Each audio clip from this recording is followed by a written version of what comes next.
The best things in life are free. You can keep them for the birds and bees. Just give me money. That's what I want. That's what I want. That's what I want. Money can't get everything, it's true, but what it can't get, I can't use. Just give me money. That's what I want. That's what I want. That's what I want. The place where I come from is a small town. They think so small, they use small words. But not me. I'm smarter than that. I've worked it out. I've been stretching my mouth to let the big words come right out. I've had enough. I'm getting out to the city. The big, big city. I'll be a big noise with all the big boys. There's so much stuff I will own, and I will pray to a big God as I kneel in a big church.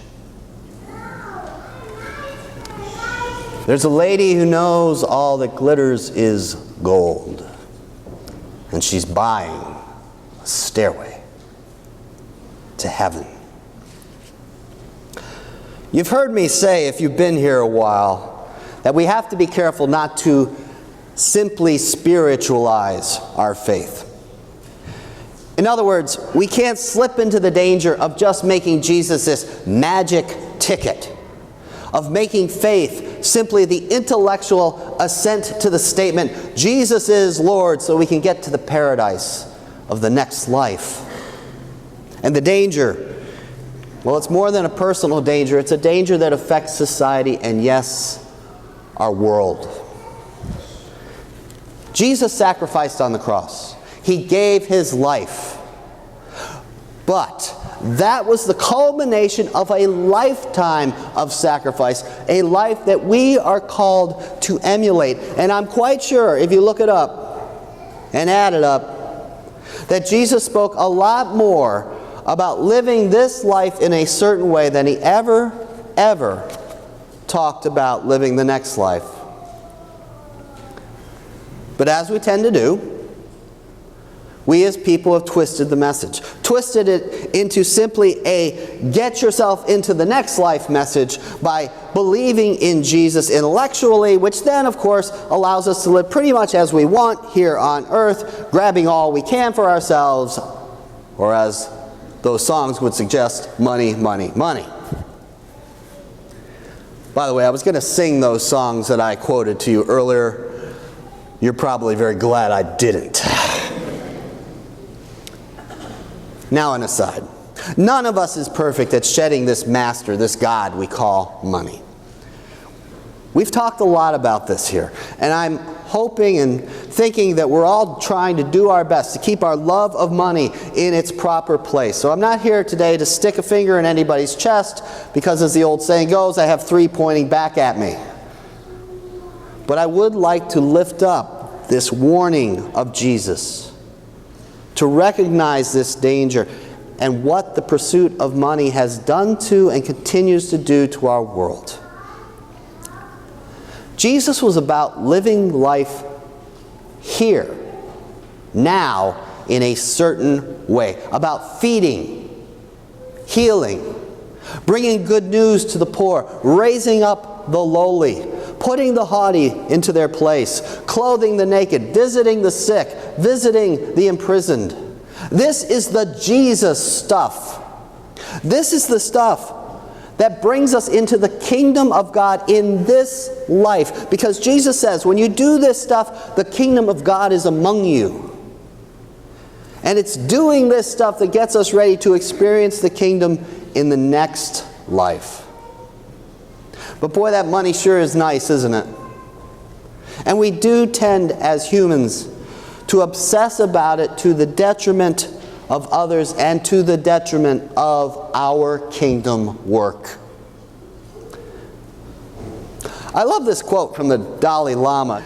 The Dalai Lama, when asked what surprised him most about humanity, said, "Man, because he sacrifices his health in order to make money, and then he sacrifices his money to recuperate his health, and then he is so anxious about the future that he does not enjoy the present, the result being that he does not live in the present or the future. He lives as if he's never going to die, and then he dies having never really lived. While there are several things here that are just terribly true. We see people kill themselves to get money, and then they spend it to get better, and then they worry about the future and never live. He does not enjoy the present, the result being that he does not live in the present or the future. He lives as if he's never going to die, and then dies, having never really lived. And too often, I would wager, dies without knowing the very best thing in this life, making a difference in the life of someone else. Thanks, Jeff. Part of what the Dalai Lama is talking about here, aside from just being careful of our love of money, is something Jesus also was teaching about. And that is living in the moment. Because when we do that Jesus stuff, that's where we find ourselves living. When you live a life caring for others, you have to put aside your cares about tomorrow and yesterday and just do it. And the result is we often find joy in the moment that we otherwise would have missed, and the joy of finding ourselves in that moment. You know, two things struck me this summer. One was the reaction of our Haiti missionaries to the people they visited in Haiti. And the second was the reaction of a group of kids from the Milton Hershey School, where my wife works, to the folks they visited in Ghana. Both groups came back with a very similar reaction. That though the people they had visited were poor, they were happy. Extremely happy, many of them grateful for the little that they had. Some noted that those people seemed a lot happier than the average American, despite the big barns we build for ourselves that hold our houses and cars and cell phones and all that good stuff.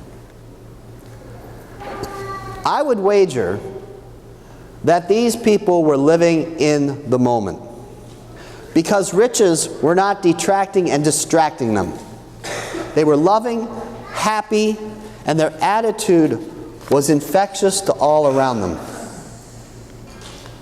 Now, I'm not saying that being poor is good. There was also a lot of suffering going on here. But it does teach us, those of us who are comparatively wealthy, what is good in life. To live it in the moment, to seek to live in the moment, and to live serving. And maybe to live with a little less. Give a little more. So that that barn doesn't get in the way of enjoying what we have been given. So that that barn doesn't distract us from the truth that the best thing we'll ever have in this life, the best thing is the God-given gift of one another. We can't serve two masters. One offers us love, community, and happiness. The other offers us self-centeredness and the loss of what is truly good in life, the chance to be truly involved with others in the work of God's kingdom. When you look at it this way, why is there any doubt about whom we should serve? Money at its best is a tool. It is a tool for helping us get through life, and God knows we don't want to live without it.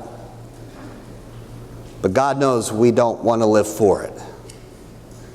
Because when we live for money, we're not living at all.